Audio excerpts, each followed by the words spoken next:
আজকে তোমাদের শোনাবো একটা সত্যি ঘটনা। ঘটনাটা এতটাই ভয়ঙ্কর যে আজও পশ্চিম মেদিনীপুরের এক ছোট্ট গ্রামের মানুষ সন্ধ্যার পর সেই জায়গার নাম পর্যন্ত মুখে আনে না। অনেকে বলে এটা শুধু একটা পুরনো মন্দির, আবার কেউ কেউ বলে ওই মন্দিরে এমন এক শক্তি আছে যেটা মানুষকে নিজের দিকে টেনে নিয়ে যায়, আর একবার কেউ ভিতরে ঢুকলে সে আর আগের মতো ফিরে আসে না। ঘটনাটা ঘটেছিল 2021 সালের নভেম্বর মাসে। তখন শীত পড়তে শুরু করেছে। দিনের বেলা গরম থাকলেই সন্ধ্যা নামলেই চারপাশে কুয়াশা আর ঠান্ডা বাতাসে গ্রামের পরিবেশটা কেমন যেন অস্বাভাবিক হয়ে যেত। আমি তখন ইউটিউবের জন্য বিভিন্ন ভৌতিক জায়গা নিয়ে ভিডিও বানাতাম। আমার চ্যানেল খুব বড় ছিল না, তবে ধীরে ধীরে কিছু মানুষ দেখতে শুরু করেছিল। সেই সময় আমার কাছে একটা মেসেজ আসে। মেসেজটা পাঠিয়েছিল অর্ণব নামে এক ছেলে। সে লিখেছিল, দাদা, যদি সত্যি ভূতের জায়গায় যেতে সাহস থাকে তাহলে একবার আমাদের গ্রামের পুরনো কালীবাড়ি মন্দিরে আসুন। সেখানে রাতে কেউ যায় না। গত 3 বছরে 5 জন নিখোঁজ হয়েছে। প্রথমে আমি ব্যাপারটা হেসে উড়িয়ে দিয়েছিলাম, কারণ এর আগেও অনেকেই বিভিন্ন জায়গার গল্প বলে ডেকেছে। কিন্তু এই মেসেজটার মধ্যে একটা অদ্ভুত ব্যাপার ছিল। ছেলেটা শুধু গল্প বলেনি, সে কিছু ছবি পাঠিয়েছিল। ছবিগুলো দেখে আমার শরীর ঠান্ডা হয়ে গিয়েছিল। একটা ভাঙা মন্দির, চারপাশে জঙ্গল, দরজার সামনে লাল রঙে আঁকা ত্রিশূল, আর একটা বোর্ডে লেখা সতর্কতা। এই মন্দিরে প্রবেশ করলে বিপদ হতে পারে। সবচেয়ে ভয়ঙ্কর ছিল শেষ ছবিটা। ছবিতে দেখা যাচ্ছিল মন্দিরের ভিতরে অন্ধকারের মধ্যে একটা সাদা কাপড় পরা মহিলা দাঁড়িয়ে আছে। মুখ দেখা যাচ্ছিল না, শুধু লম্বা চুল আর দুটো অস্বাভাবিক সাদা চোখ। আমি ভেবেছিলাম এটা হয়তো এডিট করা ছবি, কিন্তু ছবিগুলো যত দেখছিলাম তত মনে হচ্ছিল এগুলো আসল। সেদিন রাতে আমি ঘুমোতে পারিনি। মনে হচ্ছিল কেউ যেন বারবার আমার কানের কাছে ফিসফিস করে বলছে, এসো। পরদিন সকালে আমি অর্ণবকে ফোন করলাম। ফোন ধরতেই ওপাশে কাঁপা গলা, হ্যালো দাদা। আমি বললাম, তুমি যে ছবিগুলো পাঠিয়েছ এগুলো সত্যি? কিছুক্ষণ চুপ থাকার পর সে বলল, দাদা, আমি মিথ্যে বললে আপনাকে ডাকতাম না। আমাদের গ্রামের মানুষ ওদিকটায় যায় না, সন্ধ্যার পর তো একদমই না। কেন? অর্ণব ধীরে ধীরে বলল, কারণ ওইখানে রাতে একটা মেয়ে দেখা যায়, সাদা শাড়ি পরে থাকে। যে তাকে দেখে সে কয়েকদিনের মধ্যে নিখোঁজ হয়ে যায়। আমার শরীরে তাতা দিয়ে উঠল। আমি বললাম, তুমি নিজে দেখেছ? ও পাশে কয়েক সেকেন্ড চুপচাপ। তারপর খুব নিচু গলায় অর্ণব বলল, দাদা, আমি দেখেছি। আমি তখনও ব্যাপারটাকে পুরো বিশ্বাস করিনি, কিন্তু আমার ভিতরে একটা অদ্ভুত কৌতূহল কাজ করেছিল। সত্যিই কি এমন কিছু আছে, নাকি গ্রামের মানুষের কুসংস্কার? শেষ পর্যন্ত আমি ঠিক করলাম সেখানে যাব।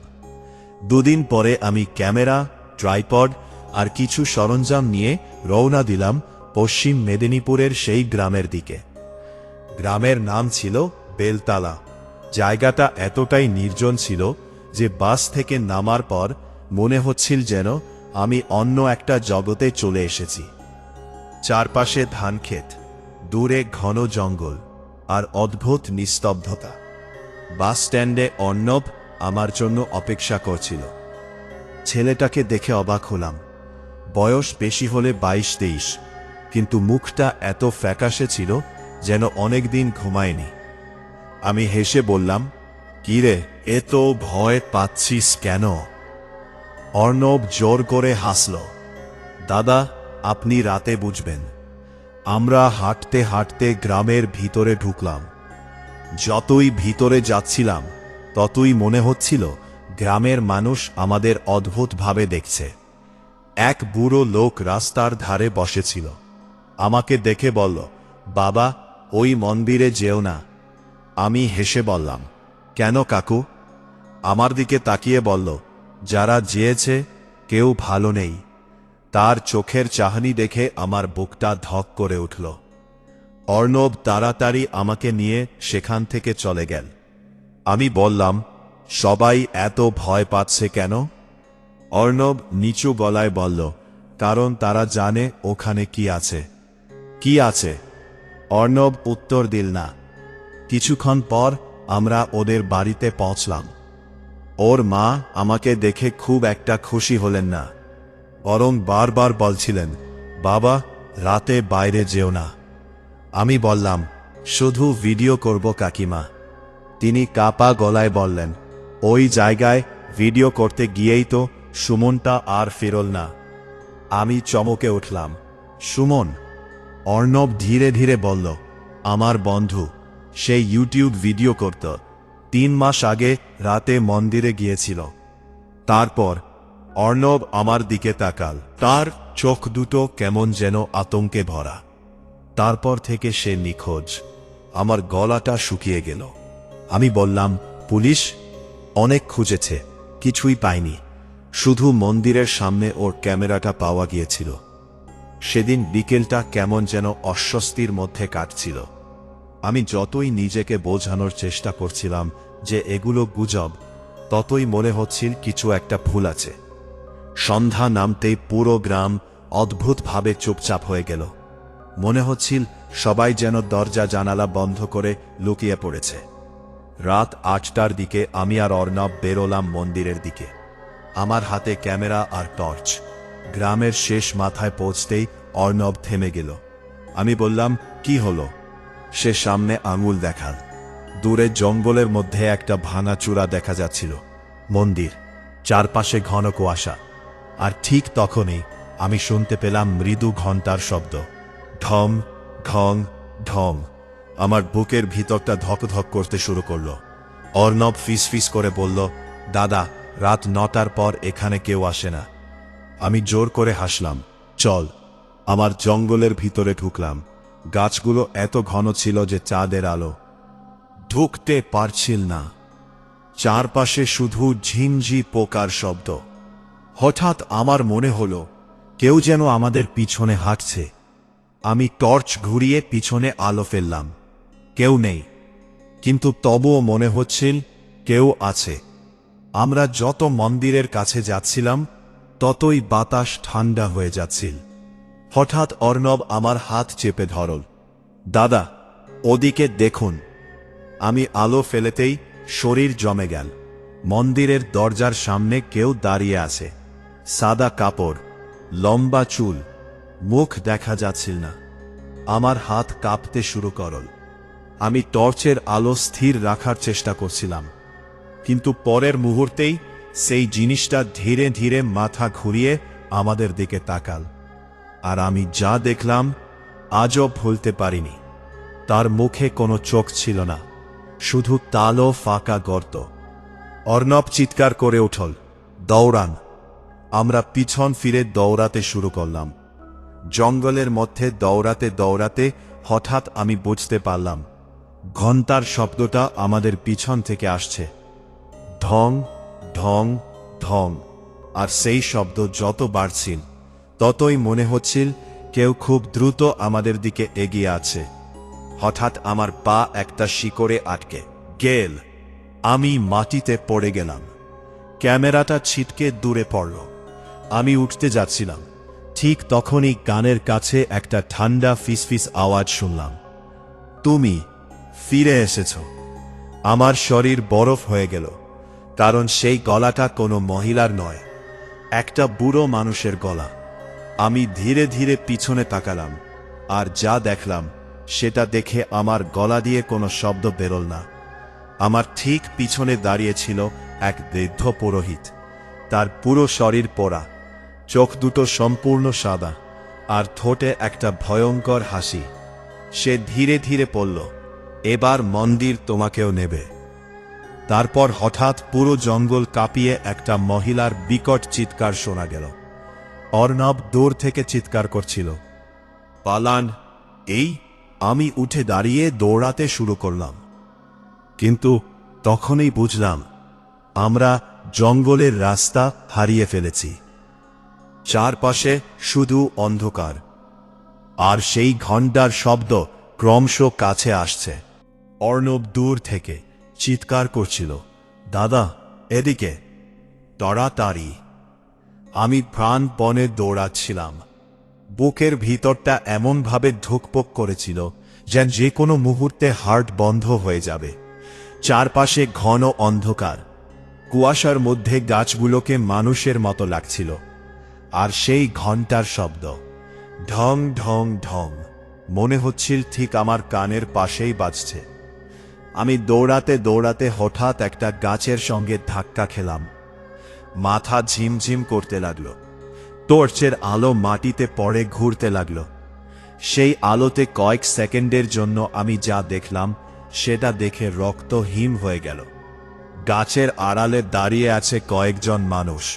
না, মানুষ না, তাদের শরীর মানুষের মতো হলেও মুখগুলো পুরো কালো, চোখ নেই, শুধু সাদা দাঁত বের করে অদ্ভুতভাবে হাসছে। তারা সবাই আমার দিকে তাকিয়েছিল, একসাথে, নড়াচড়া না করে। আমার গলা শুকিয়ে কাঠ হয়ে গেল। হঠাৎ তাদের মধ্যে একজন ফিসফিস করে বলল, মন্দির আরেকজনকে পেয়েছে। তারপর সবাই একসাথে হাসতে শুরু করল, একটা অস্বাভাবিক কর্কশ হাসি। আমি আর দাঁড়াইনি, প্রাণপণে দৌড়াতে লাগলাম। হঠাৎ সামনেই অর্ণবকে দেখতে পেলাম। সে হাঁপাতে হাঁপাতে বলল, দাদা ওরা বেরিয়ে পড়েছে। আমি চিৎকার করে বললাম, ওরা কারা? সে শুধু আমার হাত ধরে টানতে লাগল। আমরা জঙ্গলের ভিতর দিয়ে দৌড়াতে দৌড়াতে অবশেষে গ্রামের দিকের রাস্তা দেখতে পেলাম। কিন্তু ঠিক তখনই হঠাৎ চারপাশের সব শব্দ বন্ধ হয়ে গেল। ঝিঁঝি পোকার আওয়াজ নেই, বাতাস নেই, কিছুই নেই। পুরো জঙ্গলটা এক সেকেন্ডে নিস্তব্ধ হয়ে গেল। আমি থেমে গেলাম। অর্ণব কাঁপা গলায় বলল, দাদা পিছনে তাকাবেন না। আমার বুক ধক ধক করছিল, কিন্তু কেন জানি না আমি ধীরে ধীরে পিছনে তাকালাম। আর তাকিয়েই জমে গেলাম। মন্দিরের দিক থেকে সেই সাদা শাড়ি পরা মহিলাটা আমাদের দিকে হাঁটছে। কিন্তু সে হাঁটছিল না, মাটির একটু ওপরে ভেসে আসছিল। তার চুল মুখের সামনে ঝুলেছিল, আর তার পাগুলো উল্টো দিকে ঘোরানো। আমি আতঙ্কে পিছিয়ে এলাম। হঠাৎ সে থেমে গেল। তারপর খুব ধীরে মাথাটা তুলল। এইবার তার মুখ দেখা গেল। আর সেই মুখ, ওটা মানুষের মুখ ছিল না। চামড়া পরা, চোখ দুটো পুরো কালো, ঠোঁট ছিঁড়ে কান পর্যন্ত চলে গেছে। সে হঠাৎ এমন একটা চিৎকার করল যে আমার কানের পর্দা ফেটে যাওয়ার মতো অবস্থা। অর্ণব চিৎকার করে উঠল, দাদা দৌড়ান! আমরা আবার দৌড়াতে শুরু করলাম, কিন্তু এবার মনে হচ্ছিল সেই জিনিসটা আমাদের খুব কাছাকাছি চলে এসেছে। আমি পিছনে তাকানোর সাহস করছিলাম না। হঠাৎ অর্ণব হোঁচট খেয়ে পড়ে গেল। আমি থেমে তাকে তুলতে যাচ্ছিলাম, ঠিক তখনই ওর মুখ ফ্যাকাশে হয়ে গেল।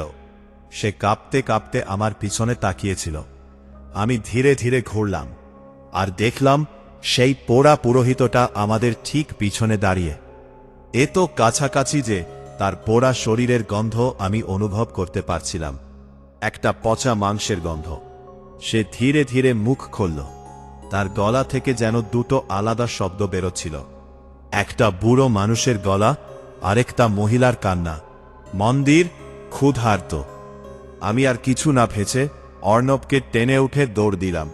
অবশেষে আমরা গ্রামের প্রথম বাড়িটার সামনে পৌঁছলাম। আর ঠিক তখনই সব শব্দ বন্ধ হয়ে গেল। ঘণ্টার আওয়াজ নেই, চিৎকার নেই। আমি পিছনে তাকালাম। জঙ্গল অন্ধকার হয়ে দাঁড়িয়ে আছে, কেউ নেই, কিছু নেই। কিন্তু আমার মনে হচ্ছিল অন্ধকারের ভিতর থেকে কেউ আমাদের দেখছে। আমরা হাঁপাতে হাঁপাতে অর্ণবদের বাড়িতে ঢুকলাম। ওর মা দরজা খুলেই চিৎকার করে উঠলেন, তোমরা গিয়েছিলে? অর্ণব কাঁপা গলায় বলল, মা ওটা সত্যি। তারপর তার মা আমাদের ভিতরে ঢুকিয়ে দরজা বন্ধ করে দিলেন। এরপর বাড়ির চারপাশে গঙ্গাজল ছিটাতে লাগলেন। আমি বললাম, কাকিমা ওখানে আসলে কি আছে? মহিলা কিছুক্ষণ চুপ করে থাকলেন, তারপর ধীরে ধীরে বললেন, আজ থেকে প্রায় 40 বছর আগে ওই মন্দিরে এক তান্ত্রিক থাকত। আমি চুপ করে শুনছিলাম। তিনি বলতে লাগলেন, লোকটা নাকি কালো জাদু করত, গ্রামের মানুষকে বলি দিত। রাতে মন্দিরে থেকে মহিলাদের কান্নার আওয়াজ আসত। আমার গায়ে কাঁটা দিল। একদিন গ্রামের লোকজন রেগে গিয়ে মন্দিরে আগুন লাগিয়ে দেয়। সেই আগুনে তান্ত্রিক আর তার সঙ্গে থাকা এক মহিলাও পুড়ে মারা যায়। আমি ধীরে ধীরে বললাম, তারপর? অর্ণবের মা কাপা গলায় বললেন, তারপর থেকেই ওখানে অদ্ভুত ঘটনা শুরু হয়। রাতে মানুষ নিখোঁজ হতে থাকে। আমি বললাম, কিন্তু ওই মহিলা কে? তিনি ফিসফিস করে বললেন, লোকজন বলে তান্ত্রিক যে মহিলাকে বলি দিতে চেয়েছিল তার আত্মা। ঘরের ভিতরটা ঠান্ডা হয়ে গেল। হঠাৎ বাইরে থেকে একটা ঘণ্টার আওয়াজ ভেসে এলো, ঢং। আমরা সবাই থমকে গেলাম। আবার আওয়াজটা এলো, ঢং। অর্ণবের মা ফ্যাকাশে হয়ে গেলেন। ওরা এখানে এসেছে। আমি বললাম, মানে? তিনি কাঁপতে কাঁপতে জানালার দিকে তাকালেন। আমরাও তাকালাম, আর যা দেখলাম আজও ভুলতে পারিনি। বাড়ির বাইরে অন্ধকারে সেই সাদা শাড়ি পরা মহিলাটা দাঁড়িয়ে, স্থির, এক দৃষ্টিতে আমাদের বাড়ির দিকে তাকিয়ে। অর্ণব কাঁদতে শুরু করো, মা, ও আমাদের ছাড়বে না। হঠাৎ জানালার কাছে জোরে একটা শব্দ হলো, ধাম। আমরা চমকে উঠলাম। আবার ধাম ধাম। মনে হচ্ছিল কেউ বাইরে থেকে জোরে ধাক্কা মারছে। তারপর হঠাৎ কাচের ওপরে একটা হাত দেখা গেল, কালো পড়া হাত। আমি পিছিয়ে এলাম। পরের মুহূর্তেই জানালার কাচ ভেঙে গেল। অর্ণবের মা চিৎকার করে মন্ত্র পড়তে লাগলেন। বাইরে থেকে সেই মহিলার বিকট হাসি শোনা যাচ্ছিল। আমি বুঝতে পারছিলাম কিছু একটা ভয়ঙ্কর হতে চলেছে। ঠিক তখনই হঠাৎ পুরো বাড়ির আলো নিভে গেল। চারপাশ অন্ধকার, শুধু বাইরে থেকে চাঁদের আলো আসছে। আর সেই আলোতে আমি দেখলাম ঘরের কোণে কেউ দাঁড়িয়ে, সাদা শাড়ি। সে কখন ভিতরে ঢুকেছে আমরা কেউ বুঝতেই পারিনি। অর্ণব চিৎকার করে উঠল। আমি টর্চ জ্বালালাম, কিন্তু আলো জ্বালাতেই জিনিসটা অদৃশ্য হয়ে গেল। ঠিক তখনই উপরের ঘর থেকে কারো হাঁটার শব্দ এলো, ঠক ঠক ঠক। অর্ণব ফিসফিস করে বলল, ও ওপরে গেছে। আমার শরীর কাঁপছিল, কিন্তু কৌতূহল আর ভয়ের মধ্যে আমি আটকে গিয়েছিলাম। আমি ধীরে ধীরে সিঁড়ি দিয়ে ওপরে উঠতে লাগলাম। প্রতি ধাপে মনে হচ্ছিল কেউ আমার কানের কাছে নিঃশ্বাস ফেলছে। উপরে উঠে দেখি একটা পুরনো ঘর। দরজাটা অল্প খোলা, ভিতর থেকে মৃদু কান্নার শব্দ আসছে। আমি ধীরে ধীরে দরজাটা ঠেললাম, আর দরজা খুলতেই আমার বুকের রক্ত যেন জমে গেল। ঘরের ভিতরে দেয়াল জুড়ে অদ্ভুত সব চিহ্ন আঁকা, লাল রঙের ত্রিশূল, মাটিতে পোড়া মোমবাতি, আর মাঝখানে বসে আছে সেই মহিলা। সে পিঠ ফিরে বসেছিল, তার চুল মাটিতে লুটিয়েছিল। আমি কাপা গলায় বললাম, কে কে তুমি? কিছুক্ষণ নীরবতা। তারপর সে খুব ধীরে মাথা ঘুরাল, আর এইবার আমি তার মুখ পরিষ্কার দেখলাম। ঢেকটা পড়ে গিয়েছে, কিন্তু অন্য অর্ধেকটা অস্বাভাবিক সুন্দর। তার চোখ দিয়ে রক্ত গড়া ছিল। সে ফিসফিস করে বলল, আমাকে বাঁচাও। আমি স্তব্ধ হয়ে গেলাম। কি? সে কাঁদতে কাঁদতে বলল, ও আমাকে যেতে দিচ্ছে না। হঠাৎ ঘরের দরজা নিজের থেকে বন্ধ হয়ে গেল। থাম! আমি চমকে উঠলাম। তারপর ঘরের চারপাশ থেকে সেই পুরোহিতের গলা ভেসে এলো, ও আমার! মহিলাটা হঠাৎ আতঙ্কে চিৎকার করে উঠল। না! ঠিক তখনই ঘরের দেয়াল থেকে কালো ধোঁয়া বেরোতে শুরু করল, আর সেই ধোঁয়ার ভিতর থেকে ধীরে ধীরে বেরিয়ে এলো সেই পরা পুরোহিত। এইবার তাকে আরো ভয়ঙ্কর লাগছিল। তার শরীর থেকে আগুনের ছাই ঝরছিল। সে আমার দিকে তাকিয়ে হাসল, তুই ওকে নিয়ে যেতে পারবি না। আমি পিছিয়ে যাচ্ছিলাম, কিন্তু তখনই মহিলাটা হঠাৎ আমার হাত চেপে ধরল। তার হাত বরফের মতো ঠান্ডা। সে কাঁদতে কাঁদতে বলল, মন্দিরের নিচে ওর দেহে আছে, ওটা পুড়িয়ে দাও, তাহলেই সব শেষ হবে। পরের মুহূর্তেই পুরোহিতটা বিকট চিৎকার করে আমাদের দিকে ঝাঁপিয়ে পড়ল। আমি দরজা খুলে নিচে দৌড়ে এলাম। অর্ণব আর ওর মা আতঙ্কে দাঁড়িয়েছিল। আমি চিৎকার করে বললাম, মন্দিরে যেতে হবে। অর্ণব হতভম্ব। এখন ওর দেহে পুড়িয়ে না দিলে ও থামবে না। বাইরে তখন ঝড় শুরু হয়েছে, আকাশে বিদ্যুৎ চমকাচ্ছে। আমরা তিনজন টর্চ আর কেরোসিন নিয়ে আবার সেই জঙ্গলের দিকে রওনা দিলাম। সারা রাস্তা মনে হচ্ছিল কেউ আমাদের অনুসরণ করেছে। মন্দিরের সামনে পৌঁছতেই দেখি দরজাটা নিজের থেকেই খুলে গেল। ক্যাক, ভিতর থেকে ঠান্ডা বাতাস বেরিয়ে এলো। আমরা ভিতরে ঢুকলাম। মন্দিরের ভিতরটা আগের থেকেও ভয়ঙ্কর লাগছে। দেয়ালে পোড়া দাগ, মাটিতে শুকনো রক্তের মতো কালো দাগ, আর ঠিক মাঝখানে একটা বড় পাথরের বেদি। হঠাৎ সেই মহিলার কান্নার আওয়াজ ভেসে এলো।